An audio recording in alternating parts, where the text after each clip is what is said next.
something you call love, but confess you've been messing where you shouldn't have been messing, and now someone else is getting all your best. These boots are made for walking, and that's just what they'll do. One of these days, these boots are gonna walk all over you. Welcome to the show, Fran. Oh my God, Darius, I'm so excited to be here. And I'm totally going to walk all over you. I won't sing it, but I will say it. I'll tell you why I picked that song in just 1 second. But guys, welcome to the Greatness Machine. I'm your host, Darius Mirshahzadeh. And my gosh, do we have an amazing guest today in my friend, Fran Biderman-Gross. Thank you for coming. Anytime. I'm sure we're going to do this again, by the way. I know. Is it Biderman or Biderman? I don't want to get it wrong. It's Biderman, but that's okay. Biderman. Yeah. The other pronunciation, Biderman. All right. Mirshahzadeh, like everyone messes that up. So I wasn't going to try. No. That's why my website's The Real Darius. It's not The Real Mirshahzadeh. Guys, the format of the show is quite simple. We're bringing together change makers who are living their passions to create greatness in the world. And Fran is neither short of greatness nor passion. She is chock full of both, and I'm so proud to have her here. Couple things. Let's do a little bit of housekeeping, and then we're going to jump right into the show. Look, we're live. I got my team on standby. Start a watch party. This is going to be really amazing. Great talk. Every single time Fran and I chat offline, we're like, oh my God, we should record this or something because this is such an amazing interaction. So you'll be really disappointed if you leave early, so stick around because it's going to be live and you get to ask questions of a pretty amazing professional and a stupendous woman in the name of Fran Biderman-Gross. So I like to make up my own little ditties when it comes to people's bios. Are you cool with that? Oh, go to town. Yeah, it's not that special because your bio is so awesome. I kind of just ripped it off, but I say that you're an entrepreneur, founder, and amazing CEO of your award-winning company Advantage. I took that from your website, but I threw a few extra words in there. Okay, it's Advantages for the record. Advantages. Oh my God. What an ass I am. No, it's just being real. I love it. No, it's good. I corrected it though. So now I put the S in there. I was moving fast. You're the co-author of How to Lead a Professional Services Firm. Why don't I show it the damn book? Because it is fucking awesome. 3 Keys to Unlock Purpose and Profit. And you've worked with some of the top companies in the world, unlocking their purpose and profits. And you're an expert when it comes to core values, which you and I both know I fucking love.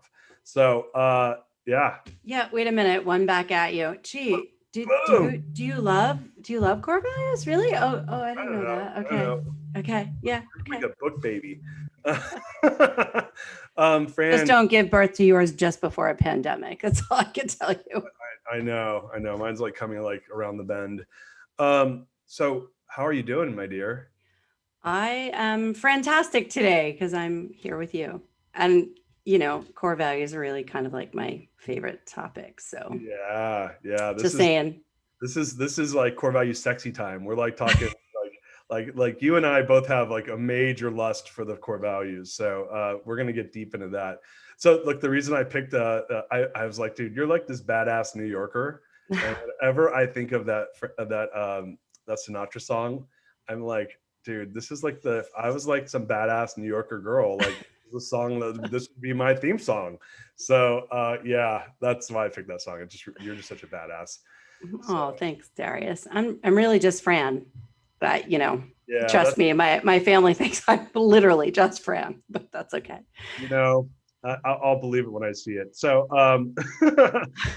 yeah, let's talk like what's been going on in your world. We got the pandemic, you got Advantages kicking ass and taking names. You got the book. Like, where do you want to start? I guess with a dose of reality, right? So we're all, I don't know, I think bracing for a second wave.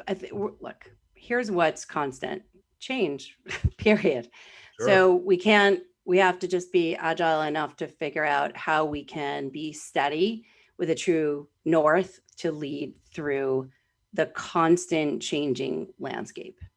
And, there is nothing better than having a true north and some values to help you do that. But listen, I am just like you. My ass absolutely got kicked on with the pandemic and clients, everybody's in a tailspin.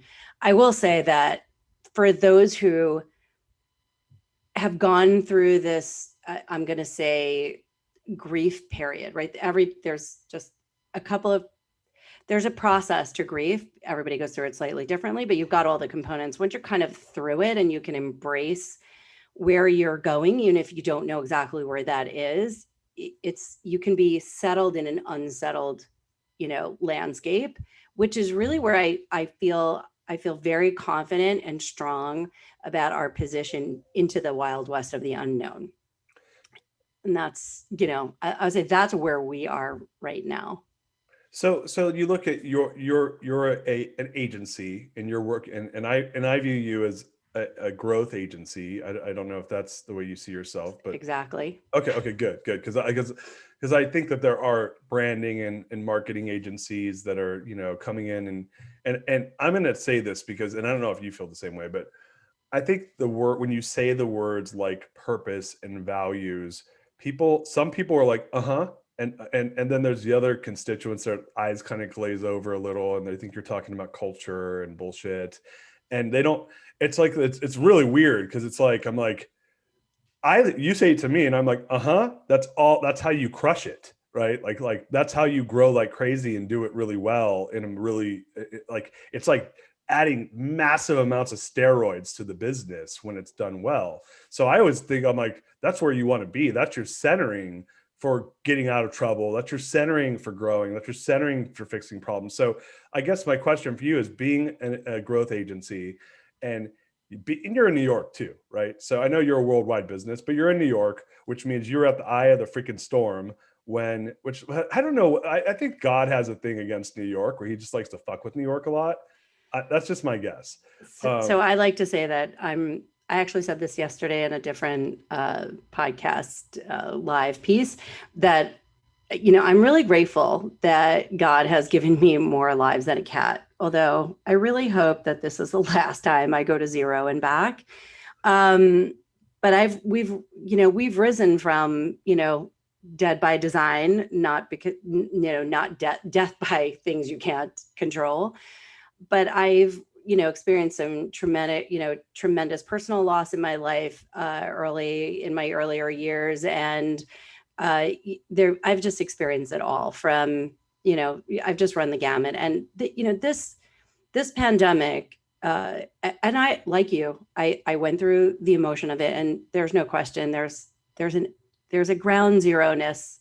I don't know, maybe it's the New York tough stuff that we really are resilient and made of, because we really do know how to come together as a community to get through really difficult times. And there's a pattern here. I've seen it. I've lived through it. I've experienced it. And because I've experienced it before, there was an optimism. I mean, I consider myself an incredibly positive person, but there really was an eternal optimism going, okay, this is going to be okay. Somehow, some way, somewhere, parts of this are never going to be okay, but some of this is going, there are silver linings, if you can, find the calm in your, I say purpose, in your true north of what really gives you energy. If you can devote that time that you have to that energy that, really drives you to get out of bed every day, it's the energy that drives you, that you want to do that. Mm-hmm. And if you can focus that energy on doing those things that make a difference, the world that you dream about will inevitably be a better place. Will it come true? Maybe, right? Those are very big, hairy, audacious goals we set for ourselves. And people achieve them because they dare, right? They minimize fear. They're confident in their communications and where they're going, and they're clear so that other people can join them in the process. And that's the gift, that we have to be still at this moment. I have never been given, I've never allowed myself to take the time to completely disconnect. The world did it for me. I had no choice. Mm-hmm. I came into work every day. I wrote things on the wall, how I was feeling, and then I wrote the date down, but it was late April, mid to late April, that something just clicked for me. There's an opportunity here. Let's find it. What if I really intentionally went to zero and I could reimagine the business with all that what would I focus on? Where would I bring exponential value? What could I change? And I mean, I don't know if you can see, but like, I literally am surrounded by whiteboards. We paneled in whiteboards, so I write literally all over the office. So, and I was here alone for months, months alone. I was completely alone in our physical office space every single day, and I needed to be here. I needed to be here, surrounded by the creativity, connected through Zoom with our team on a daily basis, relentlessly. We connect every day, and there's so much opportunity in the world right now, even amidst chaos. And there always is. The question is, where are you going to find it? Yeah, it's so true. And I had I don't know if you know the 3 CEOs or EO guys that are kind of touring around right now. They're on the show a lot, and we were talking about that. I want to say something though, going back to earlier, one of your comments, and I want you to just say it again, because you were talking about really this. It sounded like how people feel when they're when they're aligned with their purpose and values, and then you went from there to saying, like, we do it and then we take the bold step to hit the goal. That was kind of what I took away from what you were saying, but it sounded like you were talking about this, like being in the right place and doing the right things, and having alignment around purpose and values. Is that what I was hearing you talk about? Because that's what I heard. Yeah, it takes a lot of courage to stand up for something you believe in. As we're seeing social injustice at this moment in time, really to have a great effort to tackle, to really tackle that. And if we really band together in a unified way, we're going to probably make some really great progress, more than we have, in years and decades past. There's an opportunity now to unify and to do that. However, you have to know really what's important to you. Defining that is a hell of a slog, to quote my co-author, Don Scales, because, you really have to do the deep, hard work. Now, it doesn't have to take a year. It doesn't have to be excruciating. You have to do it in small doses, but you have to do it. It's with grieving, right? With grief, you can't skip the steps. They might go in a different order for you, but you can't skip them. It's just proven fact. I mean, I wish I could pull up a bunch of quotes, but you can't skip it. You have to go through it. You have to experience it. Some are deeper, some are shallower, but you don't skip them. You can't skip the work. You have to do the work. And when you can identify the things that really give you energy, the dreams that you really want to accomplish, the things that you're absolutely willing to sacrifice your time, our most valuable asset we can never get back, and dedicate to doing something that moves that needle just ever so slightly. When you can get clear about those things, it's unbelievable the ride you can have, right? This is, to your point, there's exponential value in unifying a team through values. Now, right. So I wanted you to say all those words again, and I'm a word junkie. So because there's a lot of feelings that listeners probably feel. And when you say those, and when you say this, living in your values and the energy you feel and getting up in the morning and doing something you believe in, no one can argue that those are like the most powerful feelings we can have, more or less, as human beings, right? For ourselves. Well, maybe love, but I would say love's even part of that, right? mm-hmm. So the reason I bring that up is that I find that there's this massive binary disconnect between that, which you just said, and people building organizations to make that come true. And I'm not saying everyone does it. I'm saying there is I think early adopters are doing it. But I think again, going back to the words, I wanted you to say it because the way it felt when you said mm-hmm. it, right? And I'm like, the point that I always make with people is I'm like, what Fran just did is why you want to build a mission, vision, values-based organization. Because if you can get a bunch of people, by the way, what did you want to be when you were 10 years old? What job did you want to have? Oh, I always had entrepreneurial aspirations. Okay. As my father would say, I was completely unemployable. Okay, so cool. So you knew Yeah. you wanted to run a business when you were like in fourth grade. All right, yeah, Mhm. I kind of did too. If you would ask me then, I would have said Copycat. You just like my answer. no. Well, my dad I'm was kidding. no. I'm going to say what my answer was, but the underlying reason was the same. I used to tell people I wanted to have a Lamborghini and be a lawyer because I thought lawyers were rich. Mm-hmm. So the intention, I didn't really think of it in terms of being self-employed. I thought of it in terms of being wealthy, right? But my dad was an entrepreneur, so it wasn't like I'm going to go get a job working for a company. That was never on the list. Like that was never I never even considered it, right? So anyway, I did want to bring that up though, because when you were saying those words, the point I wanted to make was that I want every single person out there, whether it's you yourself or you are an employer and you have employees, close your eyes and imagine every single person, including yourself, wants that.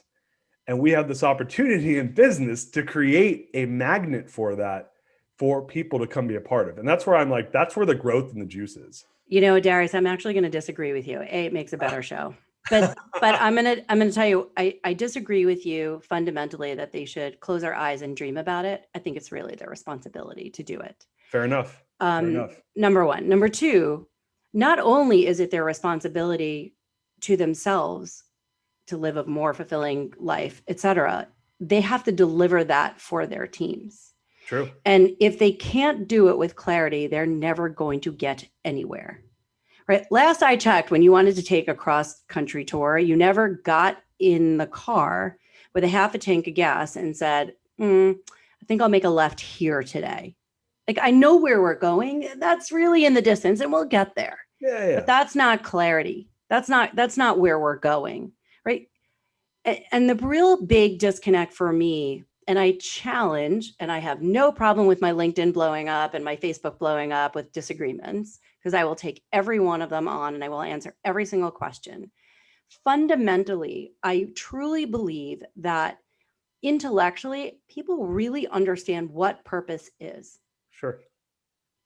But in the most rudimentary way, they are not willing to get emotional about it.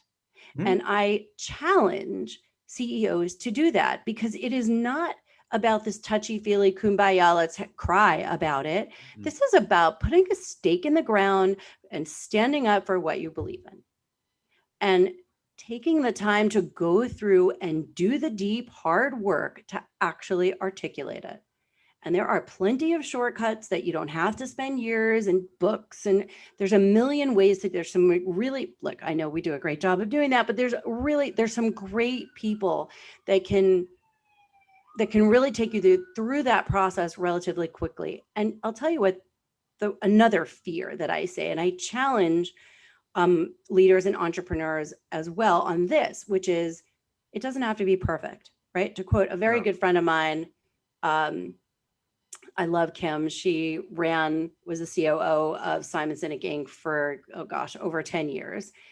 To quote her, make it bad, make it better. Give yourself some permission, give yourself some latitude.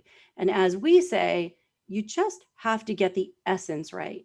Getting the essence right is beyond more of the battle. You can argue over words. It doesn't matter. If the essence is there, there's so many ways to translate that essence into the way that people can understand and actually align, even rally behind it. So whether it's through quotes or arguing over descriptions or really wordsmithing something in a formulaic way that is meant to empower. If it's just going to be aspirational, you're lost. You've missed the golden opportunity to drive profitability. I know that's what all the entrepreneurs want to hear, because as much as we all love profit, but the bottom line is that if you don't provide an environment that is fulfilling, you'll never get to a maximum profitability anyway. I mean, there's probably about 6 or 7 white papers that I could pull quotes from that repeat this over and over again. And if you email me for that, if you text me or whatever, message me or DM me or whatever, I'll give you the list. They are worth reading. And I don't understand to this moment why CEOs and leaders will not or have not taken the time to do the hard work that will just unlock all of this incredible unity and exponential results. It blows my mind. I'll tell you why they don't. You want to hear Mm, my thesis on this? I would like to hear that actually. All I right. actually wonder if you're going to disagree with me, which I'm rolling up my sleeves already. Well, this is just more of my provocative statement that I think that if you look at most companies, and this is changing, but it's been a man's world, and men are very left brain, and they're very and you add on top of that that most CEOs come from a business development or an operational excellence background, and you compile all that shit together, and you get a bunch of left brain. That's fluff bullshit. I don't want to do it. Let's go make money. Yeah, well, guess That's what what? that's You what I know, lazy SOBs. I don't know what to tell you. It is I don't know. I don't know that I agree with that. I think they don't want to do the work. I think from their business training and perspective, there's a not a path of least resistance, but there is a logical path, in a business development way to get from point A to point B with profitability. But Sure. we're telling you and I are saying, with a ton of other people, that if you infuse emotion, not the touchy feely kind, but like truly deep alignment emotion, and you create an environment of fulfillment and you value people's contribution, you will have exponential value being created. You'll create efficiencies, more profitability. You'll have all of it. I mean, we have case study after case study. Yeah. You're preaching to the choir. I'm telling All you, right, whatever. I worked with a bunch of these hardcore bankers. Here's how it goes. Go cut expenses, go get more revenue. That's how we make profit. None of this touchy-feely bullshit. Now, I will tell you where I got, because I figured out how to cross the chasm with these guys. You want to hear how I did that? Yeah, I would like to hear that. All right. So I was like, I kind of came at it from a different angle, which was I probably fell in love with values for the same reason you did. They resonated with me for some reason. I got attracted to them. For the emotional connection, getting people to be about something bigger than themselves. That's why I asked you that question, which was most people, when I ask them that question, their answer is, no, I wanted to be a baseball player, or ballerina, or whatever, right? They name off all these things, and then here they are at a desk job as an accountant, hating their job more or less, or asleep at the wheel, kind of just grinding through life in quiet desperation, right? So this is like probably a big piece of the world. And so I got attracted to values, and I don't know why. I like the quote I tell people is, I didn't find values, they found me, and I got nerdy about them, and then here I am a few years later. Now, I have always had business partners though. And my business partners are not Darius. They're at least left brain, hardcore integrator business guys who are bankers. And so I was like, okay, I know this matters for all the reasons you said, and some of my own, right? But more or less everything you said, I agree with. I got to get these guys to be cool with me investing in this because it is an investment of time, energy, and money, right? Okay.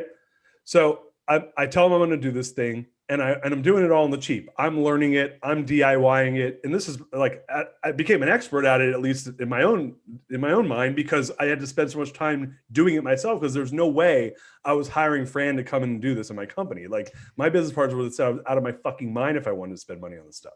So I do it, and they start seeing results, and they start seeing better results, and then better results, and then better results, and then better results.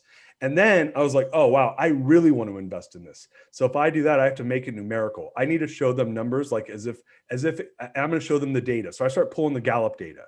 And I said, well, you know that engaged employees are 21% more productive, and they steal less shit from you, and there's way less turnover. And they could get that because that was the vanity metrics they understood. So then I started running Q12, I started running ENPS data, and I numerically showed them, here's our data, quarterly anonymous. And then I'd pull it the next quarter, and I'd say, we're off 10 basis points here, we're up 12 basis points there, it's in these departments. Go pull the traditional KPIs. I want to see how much we're off. And you want to end up finding out, Fran? As much as I was up in engagement is as much as I would be up in vanity metrics. And as much as I was down, is as much as I was down. You know that Chapter 8 is, I think it's Chapter 8, is dedicated to measurement, right? So I call it the alternate KPI dashboard. Wait a second. The key purpose indicators. Are you talking about your chapter 8 or my chapter 8? Because that's my chapter 8 too. I don't know. Let's go check. Let's do it. How about you check my book and I'll check yours? I'm going to do that. Mine is, and we'll read the title of the chapter. How about that? If it's not chapter 8, Don, it's going to kill me. Oh, it's your 8 for you is mergers and acquisitions. Damn it. It's 9, right? Let me pull. I'll go to 9.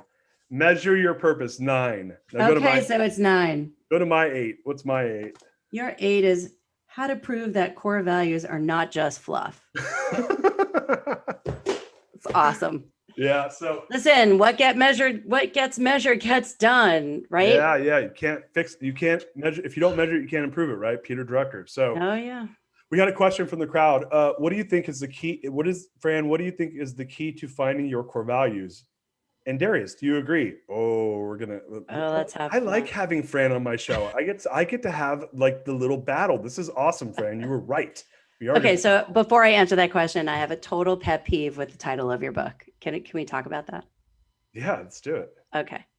So if values are at the core of every individual and you have teams of people that come together in a company, how do you manage to have core values in both instances? So wait for it. I say values are at the core of every being, of every organization. That is completely true. However, in order to have incredible values at your company, they have to be shared by everybody. So they're shared values. But the only way that you can develop and identify really good shared values is if you understand everybody's individual values. Mm-hmm.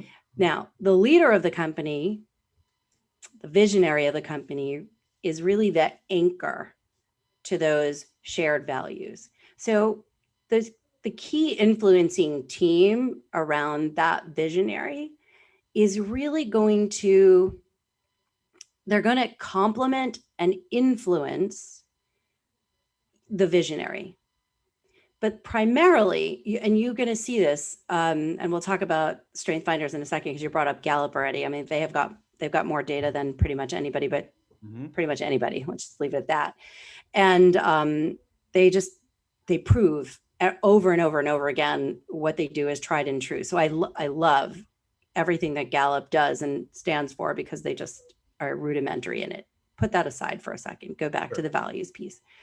Every individual, if we knew what our values, the things that we value were, we would understand how we align to the values of the organization, how we complement and how we contrast.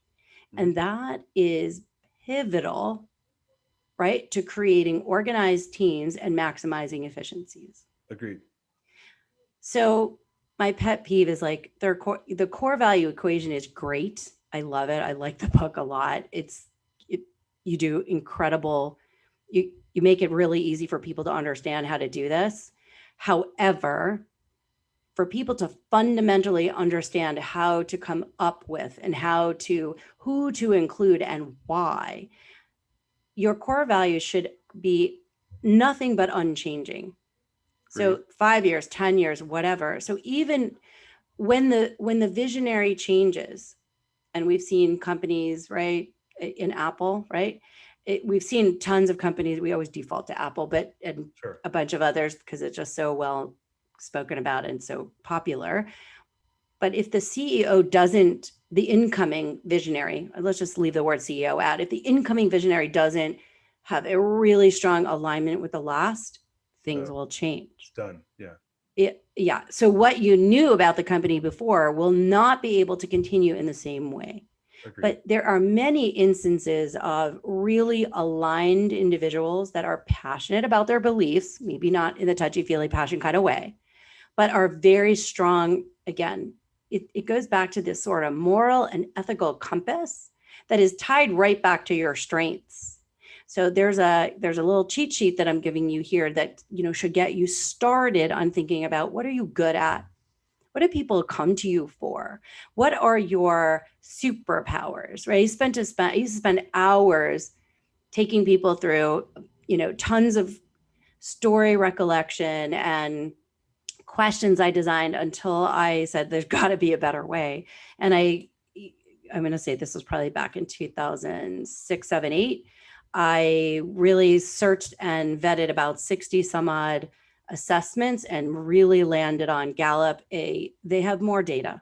Yep. It's a bit of science. It's a bit of psychology. I mean, there is nothing better than those strength categories, and the way that they have so beautifully identified not only their individual strengths at a high level, but complementary strengths and things that you can pair. It's a fascinating and very, very versatile system.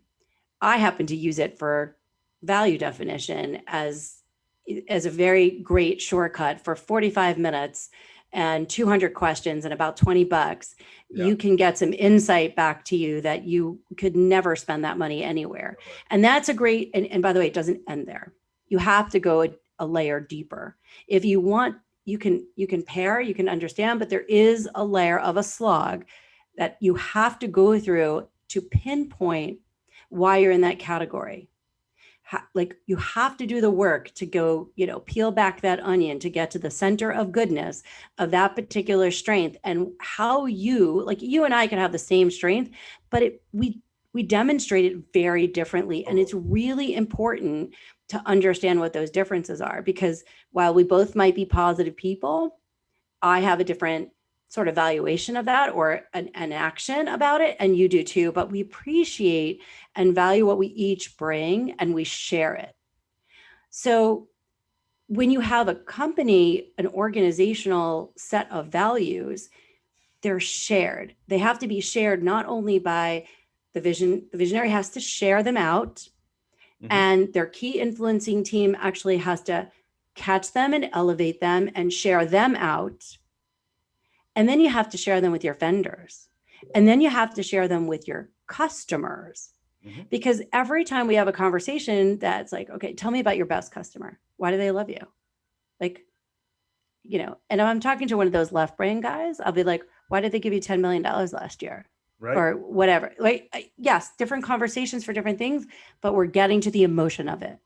And trust me, I have worked with some of the emotionless CEOs ever saying we're not we're not full of emotion. I'm like, really? All you care about is making my life easy. Easy. Yeah. How is that not emotional? I am attached to doing things easy. You make my life easier. Your whole company is emotional. Yeah, and they're like, okay. Beings. It's an idiotic statement when people say stuff like that. But you have to meet them where they are. Sorry, exactly. I know I'm giving you a lot of stuff. No. So I'm going to say this. So this is the title of the book is essentially this, and I'm going to tell you my thoughts on how I believe you can get everything you said plus what I'm saying. The title of the book basically alludes to that the core values have the opportunity to become a language for the organization, which represents their values. Okay. So that's a centering point.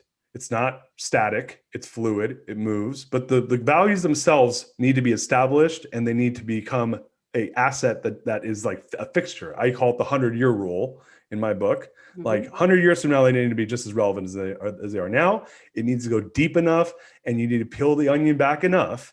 And I'm not like married to the process of discovery. Like, we could use your system, Mission to Mars, whatever, as long as you get to what you are, unapologetically what you are. But Mission to Mars won't get you there alone. Yeah, I don't use Mission to Mars, but I know other people that like it. Maybe it's part of it's around how good is the facilitator at getting you there, right?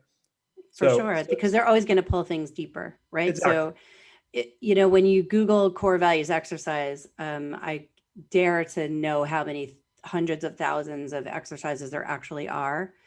But if you don't have a bit of psychology and a bit of data wrapped with a bit of emotion, you're not going to get to the right essence out of the park. And that's the most important takeaway that I can, give you, don't just Google it. You have to do the work. You're going to Well, have to I read think, our books in order to do it, but they're there, right? It's not difficult.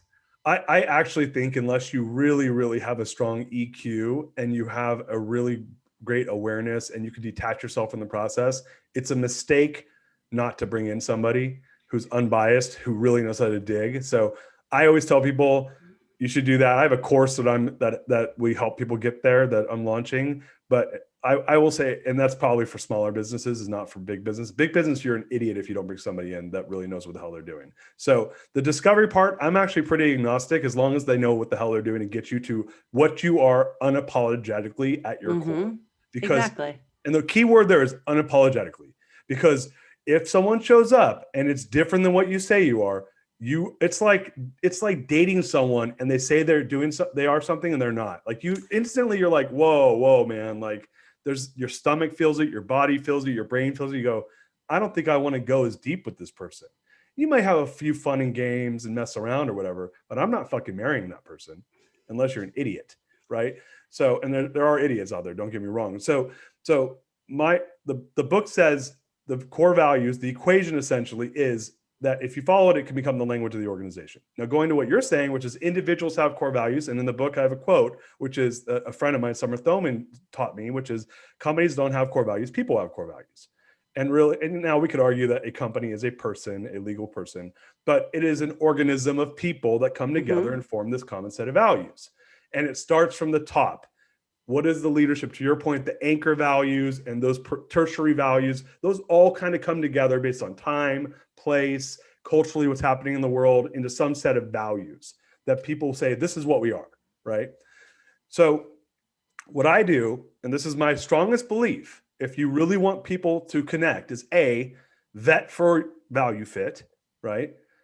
Unapologetically in both directions. And First and always. Yeah. And people don't get that. So they'll lie their way in. So you have to make sure you got to do them the favor and not let them in, and do yourself the favor and don't let them in. So it's your job. You got to read between the lines. I do this, by the way, on LinkedIn. I'm a big recruiter for all my C-level.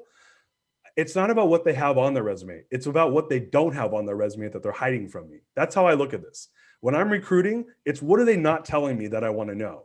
That's the job of a recruiting process, FYI, people. So what I'm doing is what are they not telling me? Because I want to make sure, for their sake and for mine, that it's a value fit. But I will tell you this, and this is my magic, and it's not in my book. This is just between you and me. You keep it to the grave, tell whoever you want. I don't care. It's all about this. When you get them to show up, there's a big give. And I'm all about what's called the give take. And what I do with my team is I have a really, really immersive process for basically bringing them into the organization and rolling out the core values. And the first thing I do, which you're going to love, is I teach them their strengths in a really meaningful way. Yep. I teach the team their strengths because most people don't know Strength Finder. And I don't know if you know this about me, but I'm like a undercover expert on Strength Finder. I mean, I know strengths down like really, really, really deep, right? What's your favorite strength? Woo, baby. Oh my God, I woo envy. Everybody has woo envy. I know. Oh my God. It's like my best friend has it. I'm like, oh, I'm a little bit. Forum, and 7 out of 8 of us have woo. It's like the best time ever. Oh my God, you never get anything done.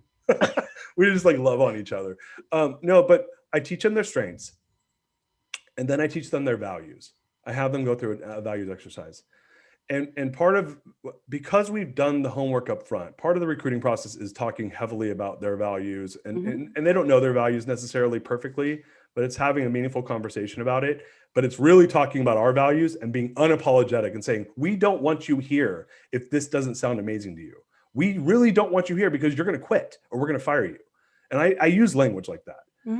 And then it's like, hey, at least I set the precedent. And at least if they're lying, then that's on them. Now they show up, because sometimes people lie. They want the job, right? Oh, it's a cool place to work. Best place to work. Oh, fuck it. Yeah, I don't care. Yeah, I like to work hard, even though their definition of working hard is way different than mine, right? And then they show up and they're not working as hard, and 6 months later, they're out, But what I do is I have a process where it's teach them their strengths, teach them their values. What that does, Fran, is their brain softens and they go, I trust this organization. Yep. that oxytocin exchange happens, right? Yep. And then then this is the key. Then I go deep on my values as a company, and I let them play with them and learn them and play with the language of the values. And then last but not least, we call it me and company. I say, grab your values you learned, grab the company values, and tell me how they connect, because they always connect in some way. So when you think about that, right, like I disagree with everything you just said, not, but it's amazing because like we're coming from two worlds, and you know, there's chocolate and peanut butter here for sure. It's definitely a party for both of us, I know. Right. So I think about it again, just using slightly different words, right? So, oh my gosh, you should try to apply for a job here. Like if we just, it's so hard. We make you work so hard I want to even get an interview with anyone here. That's good. It's a complete, you know what? It was amazing because we stumbled on this out of necessity a number of years ago. One of our team leads was actually decided she was taking a 3-month sabbatical, which probably gave me a coronary, but she's like, don't worry, I'm going to get you covered before I go, and whatever. And while we were looking for another position, she like absolutely dreamed up like the hardest way to just like repel people from coming, but the right people will get through. Mm-hmm. And I remember being, I remember thinking she was crazy for doing this. Like we didn't have this kind of time. And by the time she was kind of done through the vetting process, and it's work, don't get me wrong. We had like 12 applicants. I'm like, wouldn't you want to like get closer to one of 12 instead of one of 65? And then I remember going to some networking event going, oh yeah, we're hiring, and I got like 82 resumes. And I'm like, oh my God, I don't want to go through 82 resumes. Like that's insane. Yeah. And then I really understood, I don't know what all clicked, but everybody we've ever taken through the process in that way, it's like, you know, it's like, no, yeah, we're hiring, but no, you know, you can't get in. No. And it's really about, you have to reveal yourself. If you don't, you're never going to get on the phone with anybody here. No one's going to call you back. It's just really simple. You don't play like this is dating. You don't want to reveal it. No problem. We're good. But it's a two-way street. And when they finally get to me to interview them, I'm like, okay. Like I look at their resume that they so proudly hand me. I don't read it. I fold it. I've never seen it before. I fold it up and I'm like, okay, this is very unconventional. Tell me about when you grow up, you know, and then I just go through my list of questions that we've, you know, devised over the years. And it really is about fit. I'm like, am I going to like you? Are you going to like me or think you're crazy? Because if you think I'm crazy, you really won't like it here. Totally. And by the way, I am crazy, so it doesn't matter. Like it's a prerequisite when you're dealing with, you know, type A entrepreneurs. But when I think about the larger organizations and why we've been able and successful to go in and start at the team versus the brand level, because it's an umbrella, right? So you've got the overarching organizational shared values. You have individual teams that have shared values amongst their own team members that absolutely directly correlate and connect to the organizational values. Right. And that's really where the work happens. So, you know, I love doing that work just because you see the ripple effect and productivity. And what's really fun is when you go into a large company and you do some work with one team and all of a sudden their profitability ticks and like they're going out to drinks at 5 o'clock and they're like bonding and doing their thing. And they're increasing their productivity. By and large, inevitably, there's a direct correlation between profitability. And then, you know, you get to the quarterly and the CFO starts like, yeah, but like team A over there, they're not doing so well. Team B, yeah, they're chugging along. They got some good opportunities, but team C over here, they ain't no C, they're kicking ass. And why? And they want to know what's going on. So then everybody starts talking like, oh, well, we did some team building stuff, whatever. And we understood how we connected, understood where we're going, got clear direction. Everybody understood how they would work together, where they align. That's the beauty about the individual value exploration. But I couldn't agree more. The starting point is your strengths. Yeah, and I will tell you that the other thing that I don't know how you feel about this. We have a question for you about strengths, but before we go there, I believe you have to operationalize the language once you have it. And so, sure. so like the way we did it was we took it into, let's say we use the EOS level 10. And I said, every single thing we're working on here has to be attached to a value, or else there's no reason for us to be working on it. And you get people to start using the language of it. And then the accountability starts to, so you're attaching accountability to language. And then before you know it, people are using that language, and you get that invisible manager, that invisible scale, and it goes viral. That's what I think of. That's where the magic happens at scale in my book. That's what you call culture. Right. So you can't hire a culture specialist. No. I mean, you can, but why do you need to? Right. I think it's a mistake, actually. I'm going to disagree with you. You want me to unless you can, I just think it's a waste of money. I don't know. Oh, I thought you were shit. I thought you were saying that worked.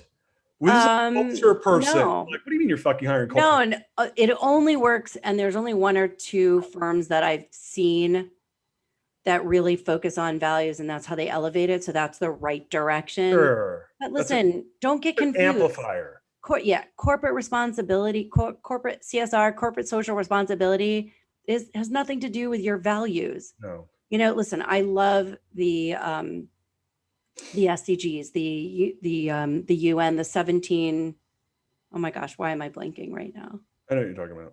The sustainable goals. Right. They're great. And they're great because they outline so much and give you so much framework in how you need to work and look inwardly, but people still don't know how to get in touch with their own purpose or why, so they can actually activate them. So there's still a bit of a disconnect. And there's still, and you're right, early adopters like B Corps, they get it. They know that in order to do well, you have to do good. You have to really value someone's contribution to your organization, or why should they have energy to get up in the morning and come do whatever it is that they do? Why should they contribute their knowledge and their experience to further your goals? It has to further the goals and the dreams of the organization. And that is far more fulfilling. And God knows we have really all been given up this wake-up call, that life is precious. And if we don't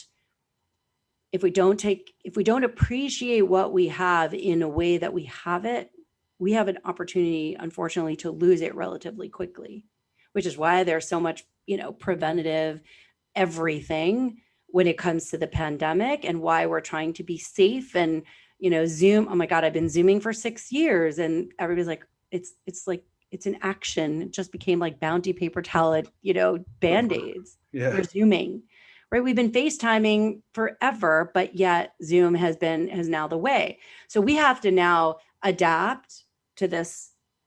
There's no more water cooler. The water cooler is behind a Zoom screen. How are you gonna deal with that?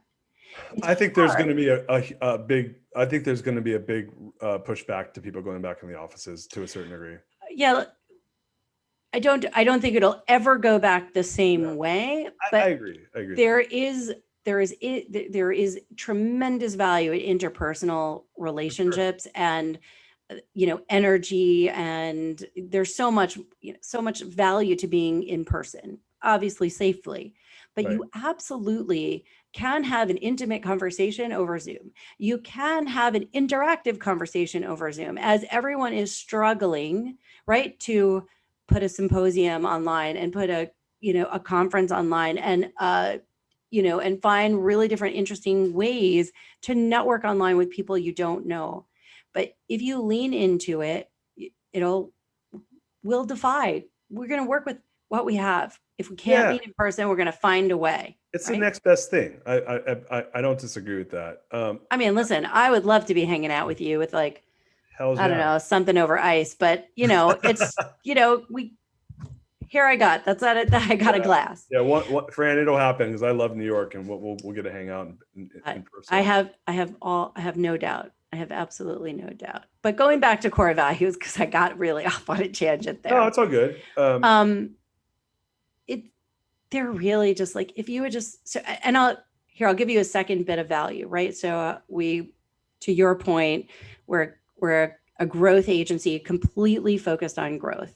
And what that shift has done for us in the last couple of months has really helped me manage the impatience of entrepreneurs, because I've got them focused on results, not activities. And I'm like, I feel a little free instead of going, oh my gosh, there's, LinkedIn. This is like but I'm like, do me a favor.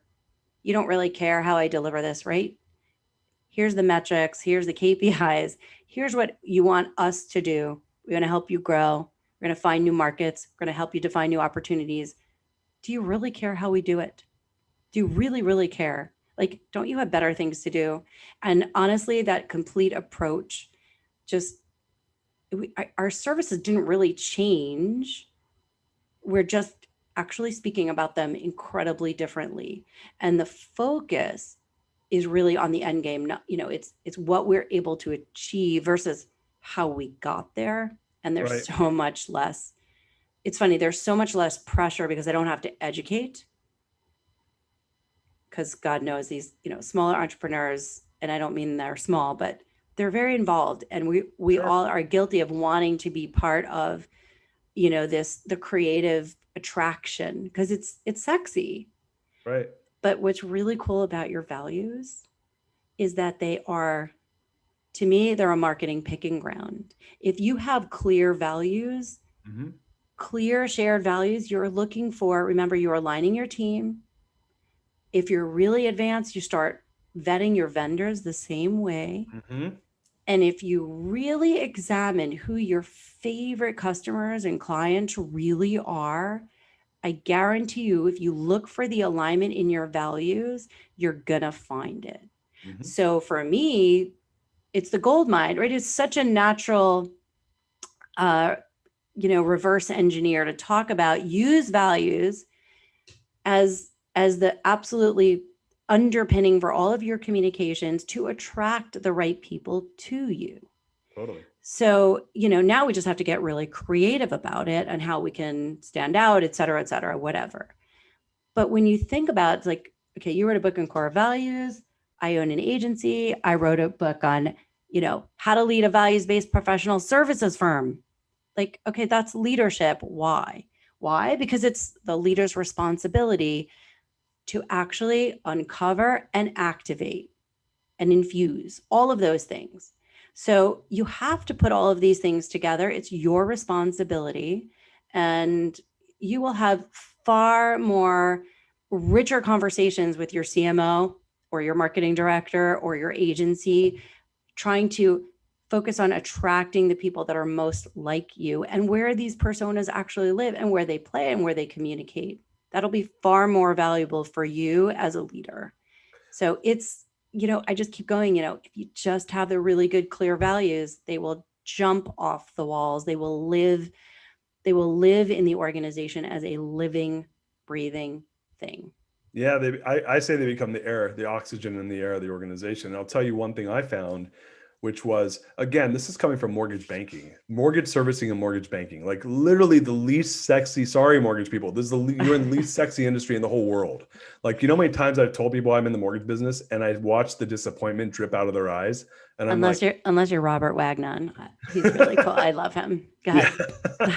So one thing I noticed, which was really amazing for me to dovetail off what you said, and then I'm going to ask this question because we're running short on time, and I want to get this question to you from the audience.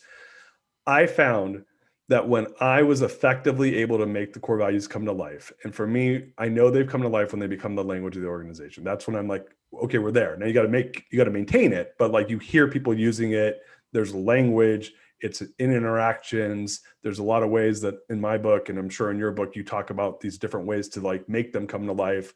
And so what I found, this is out there for all you left brain, like I want to see results people, which by the way, in my opinion, every problem and every result you have in your life and in your business is a direct reflection of the core values that are out there. That is, I will die in my grave thinking that. Yep. And so what I found was my hardcore salespeople, they began using the language of all the values. They began to use, that was their selling point, was because they love it, because they got to talk about something fucking different than product. But that's that's the magic, right? So, the typical journey through advantages as you come in because you have a big issue you need to resolve. I mean, we used to say it was trade show booths at times.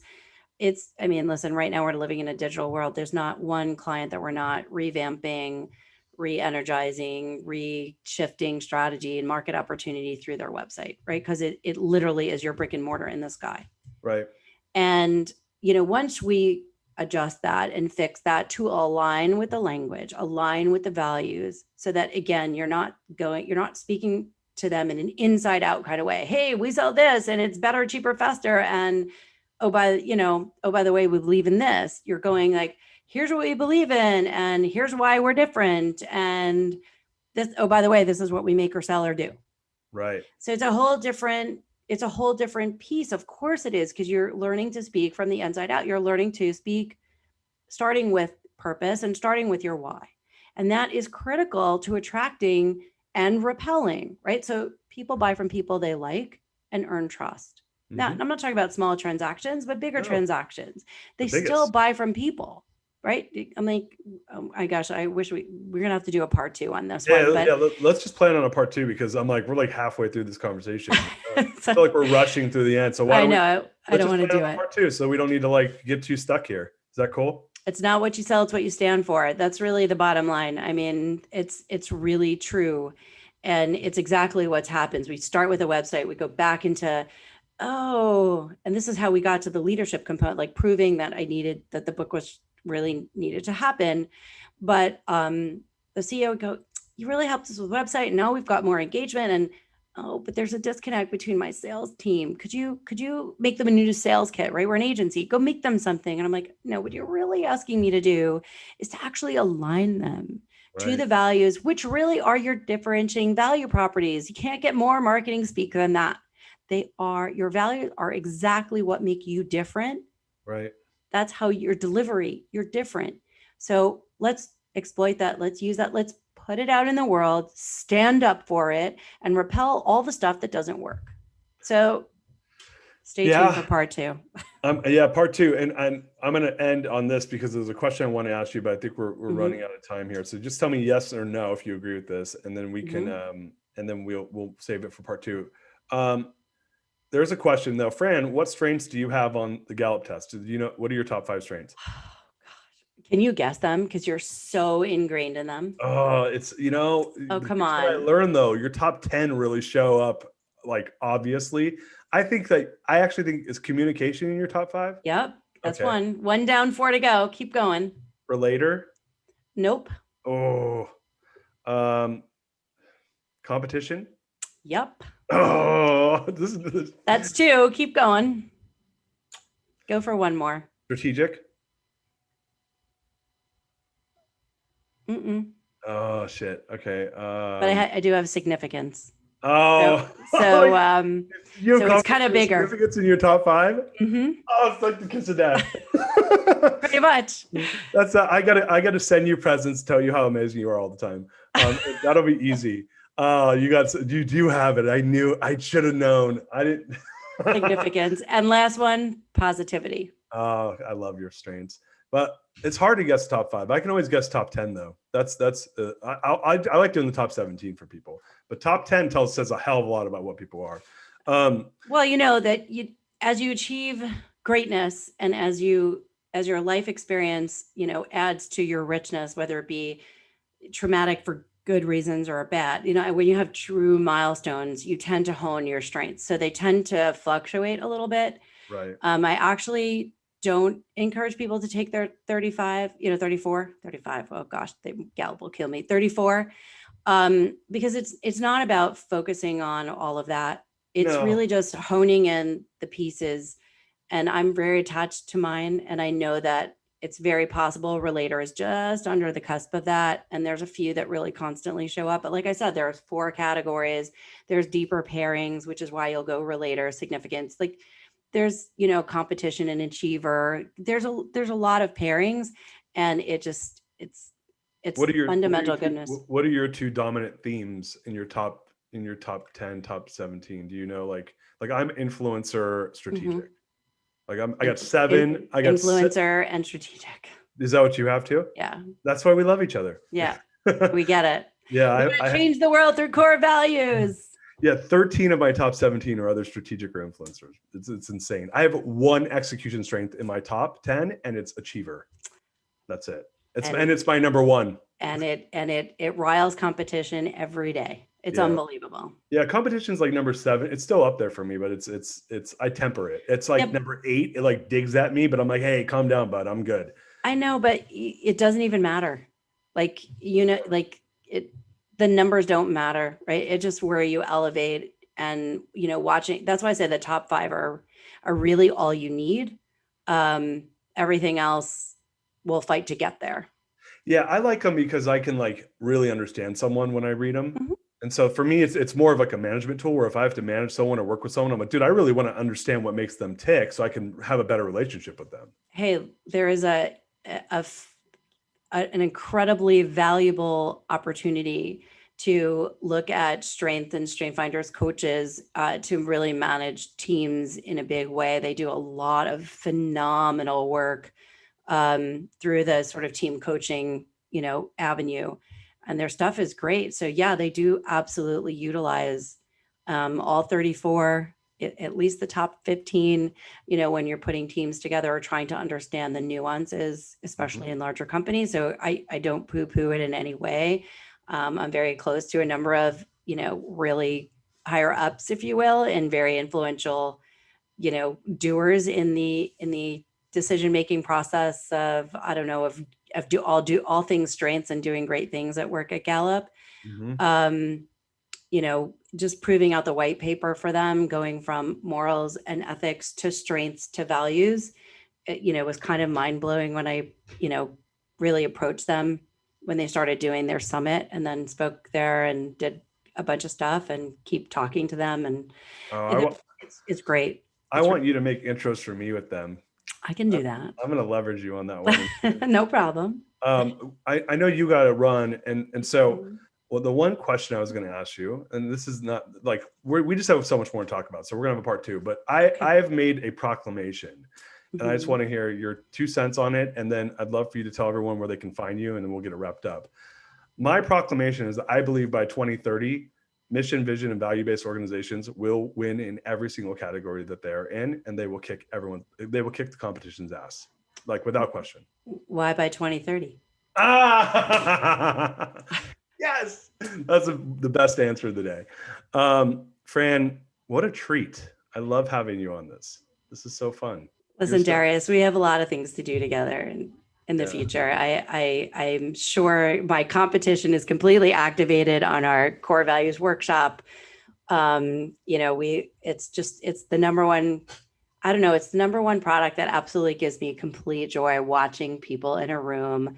Like, I call them popcorn eyes when they get it, when they understand it, and like, oh my God, they have the clarity of the essence. Maybe they don't have the words by the time they're done exactly, but like, God, be a little forgiving, man. Just get to the essence and then really start, leaning into it. And then you'll see when there's commonality of language that's repeatable, it becomes memorable. And it's so great to watch all of these companies by 2025. I think 2030 is too long. Yeah. Just really get there. So. Yeah, I'm gonna change it. My goal is to have to build 1 million core value driven organizations by 2030. But maybe that's impressive. That's my beehive. And I'm gonna help you. Yeah, we're gonna do it together. Absolutely, I'm all in. You're my sister from another mister. Absolutely. Fran, where do people find you? Let's give them, and I'll make sure the team puts it in the chat so people know where to look you up and connect with you. Absolutely. So the first thing is, I would say find me at 3keysbook.com, because that's, you're going to get some fun videos and stories about the book, and that's really what you need. And if you want to find us on the growth side of the agency, you can find us at advantages.net. And of course, you connect with me on LinkedIn or Facebook.